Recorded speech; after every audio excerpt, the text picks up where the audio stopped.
Hello. Hello.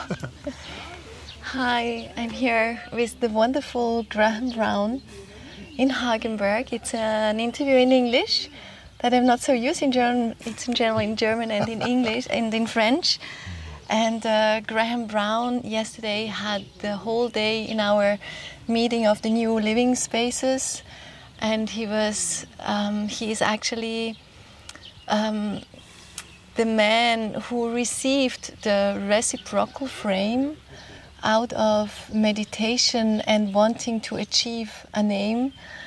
And I was very, very, very touched by you, by the stories. And I feel that we are going into an all-new time. And when I hear you talk, I feel the importance of this inclusion of the spiritual in our lives.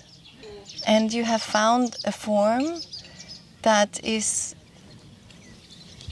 everywhere in the universe, that you were able to touch it, to feel it, and to enter it.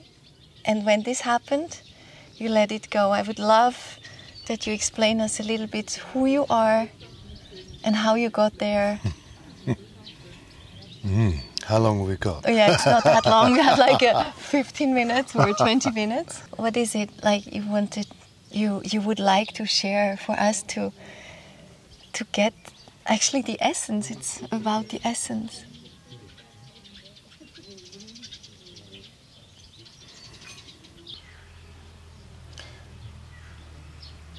I'd been meditating since I was 12. I sat like this on my bedroom floor, following something that was calling me in my heart.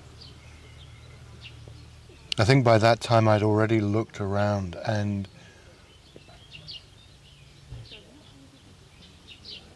I knew there was more.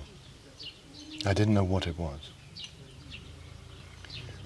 I took an initiation when I was 23, and for the next 10 years I meditated very heavily, about 2.5 hours a day. But in truth, I was meditating to make myself safe. I recognized this in our society is the only place where there is a resemblance of safety. And in actual fact, even though I was big, I was strong, I was capable, I was afraid of many things, mainly of not being good enough. And so after those 10 years of intense dedication, I knew I had gone nowhere, really. I had become more aware of the content of my mind. Now, in that mind, everything was separate.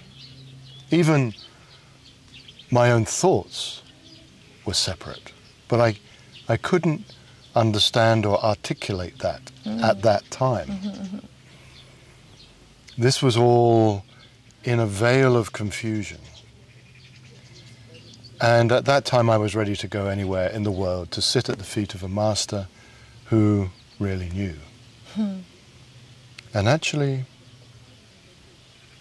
I deeply longed for that. To get the answer from outside, in a way. I just wanted to be told what to do. And I happened to hear a tape of Ram Dass. I loved it. I loved the quality of his being. He's a spiritual master, right? Yes, yes. And a friend of mine was bringing Ram Dass to the UK, and I went on the workshop. Several things happened on that I fell deeply in love with Ram Dass for his being, for the quality of his being. But at the same time, in one of the sessions, it became clear I was not to go and sit at anybody's feet. I was to unveil the wisdom that I might know through my own experience. And that was not good news. that was not good news. That wasn't the answer you did expect. It wasn't the answer I wanted at all. Shortly after that, by a series of beautiful synchronicities, I was asked to make a gazebo for one of the fathers of... What is a gazebo? A gazebo, I believe it comes from a Turkish word. It tends to mean a small place in the garden where you can sit and look out. And the truth is, at the time, I was an acupuncturist. I was in my 7th year. But something had been knocking on the door of my consciousness really all year.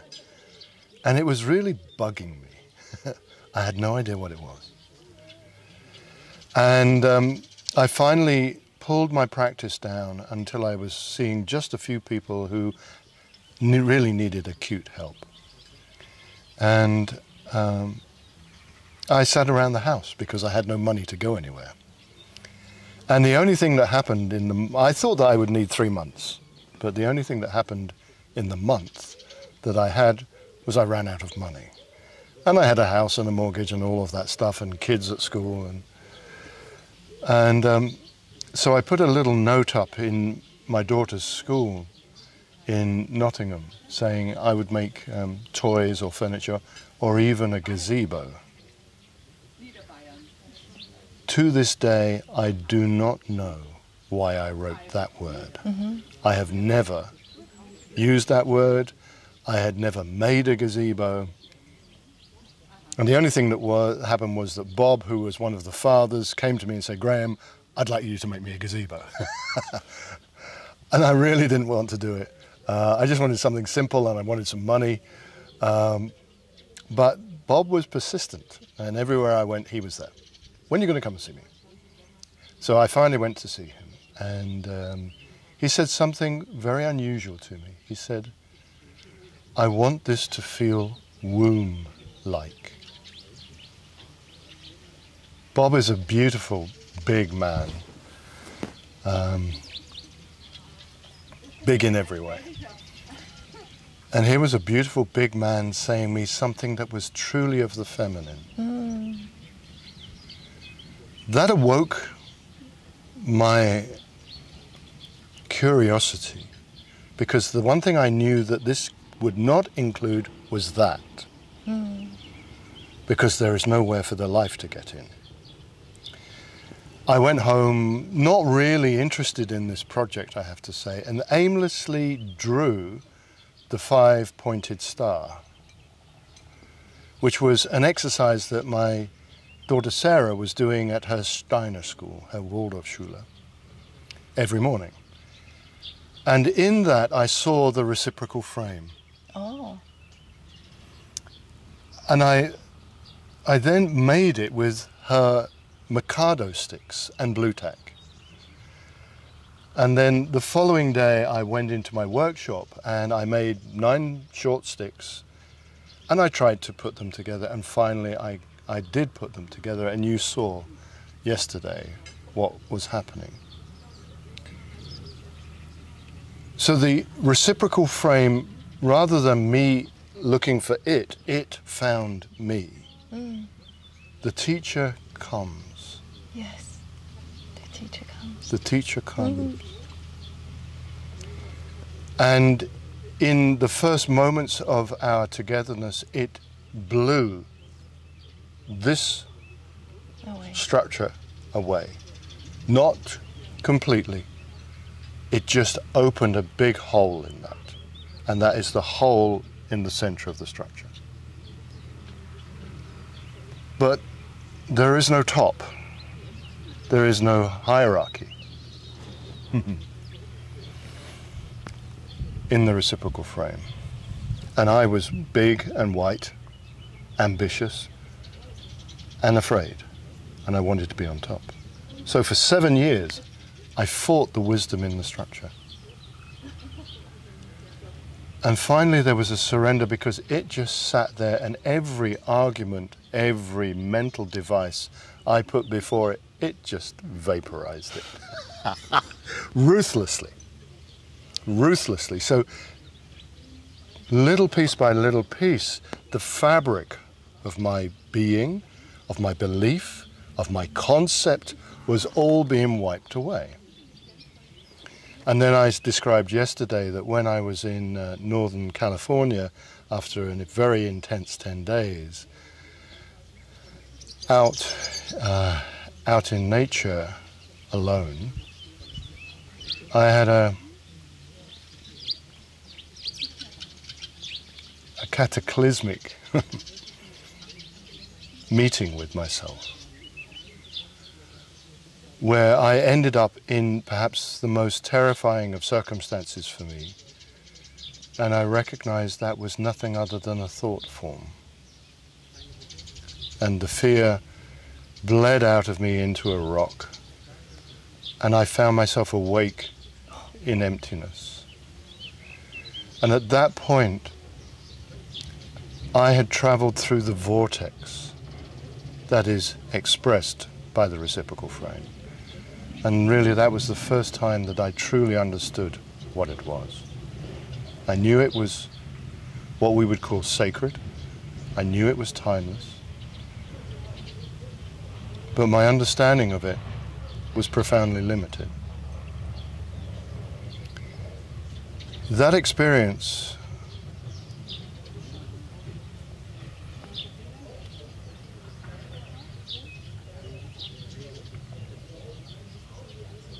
completely shifted my understanding of who I was.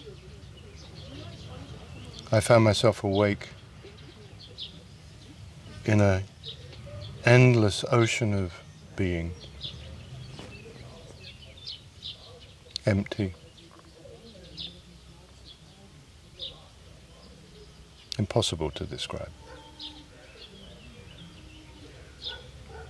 But I knew that I am. I then made a very big mistake. I could not maintain that experience. And what I did, I brought it back into this. Because you wanted to control it in a way, because it was your invention. I don't think it was that I wanted to control it. I think it was simply I did not have the capacity to maintain the surrender that had granted me gateway into that experience. And for the next 15 years, I tried every device I knew to get back there, because it was so precious to me. Until I realized all my efforts were utterly in vain. And there was another surrender. Yes, absolutely. And this time,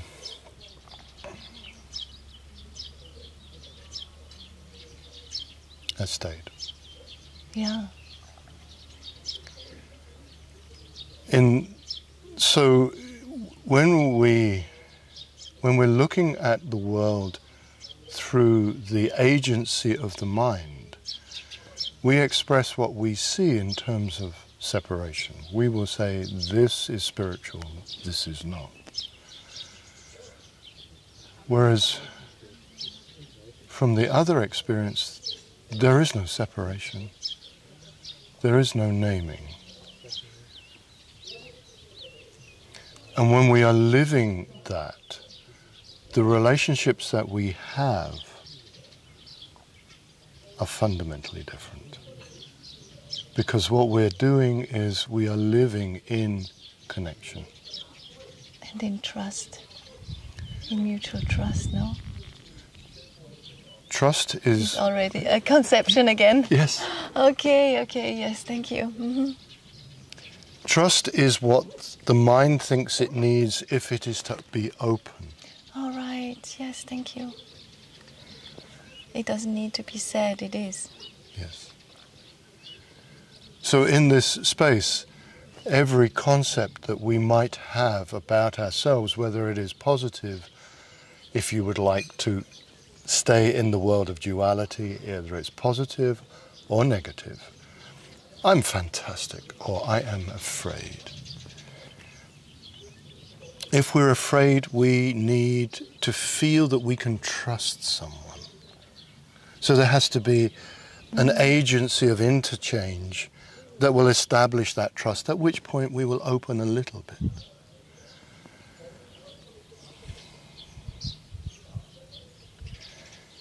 When there is a residence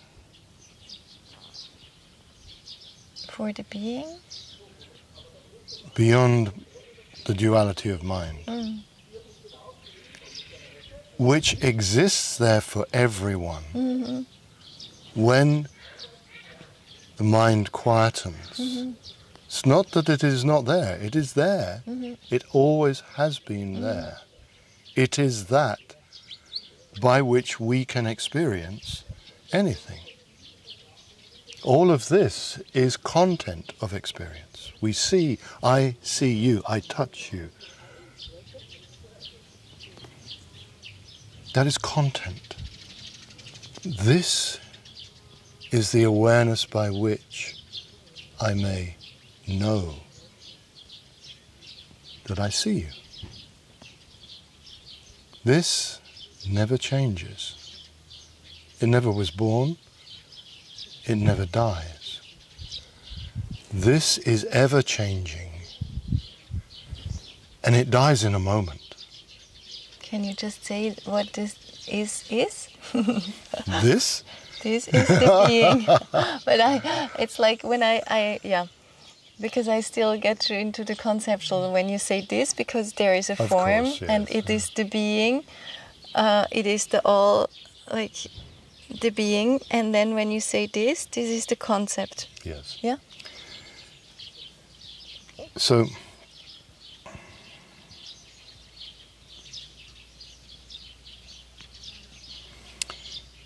if we were to, for a moment, pursue back, if I say, I see you, what is I? Well, we come back and you say, well, it's me. I'm this body, I am this mind, I am this... But hang on. I can be aware of this body. I can be aware of what I'm thinking. So who is it that's aware? If we chase that back, we can find no thing that is aware. We can never grab it. It is beyond conceptual. Yes. And of course the mind doesn't like that. It wants to, I want to understand this, I'm important. Yes. This is part of that surrender. That when we release our desire to know what it is, And it comes to us. then we open the gateway to experiencing What it is. what it is. Exactly. And that experience is always there. It's absolutely what we are and what the whole of creation is. We can only, so when we reside in that, I don't know really how to describe it, because language itself is, of course, a trap. But rather than thinking that I know anything about you, I know you. And that knowing resides in that awareness. It's not residing in the judgments that I will make about you from my perceptual experience. And so, if we are to have a world of peace and sustainability, it will not arise out of this consciousness. No. It's completely opposed to that, because it's full of people wanting to be here with enough money to be safe, and etc., etc. Whatever it is, it can be wanted to be enlightened, it can be all this, right? If Absolutely. there is a concept of wanting to be something. I know, when I was in my 20s, the only thing I wanted to be was enlightened, and my view of enlightenment was being there. I would be safe. I would be untouchable. Whereas to arrive simply where we are. Thank you, Graham. You're very welcome. Wonderful. I just love it. And Graham just became also one of our Council of Wise for the new Earth Manifesto and Living Earth. So we're very, very happy to have you with us. And we're very much looking forward also to bringing your, like the being reciprocal frame, like the reciprocal structures into the world. I think we all collaborate, and now is the time that we also can help you. It's not you, it's like participate, bringing it into the world, this consciousness. Beautiful. Thank you so much, Graham. You're so welcome. See you soon. We have our next meeting with Uwe Burka. Yeah.